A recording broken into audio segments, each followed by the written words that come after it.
Sveiki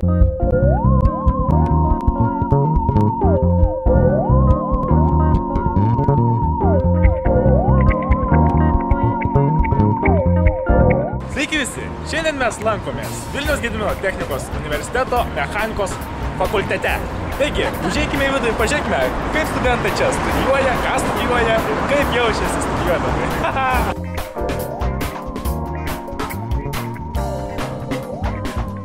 Vilniaus Gedimino technikos universitetas prieš pradedant studijas man buvo žinomas kaip universitetas reiklus.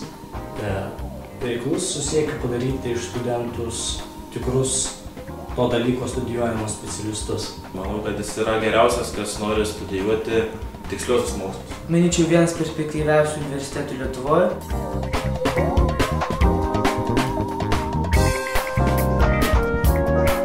Abiturientai iš viso stoja tokioj kryžkelėj, kur nuo jų sprendimų labai daug kas priklauso.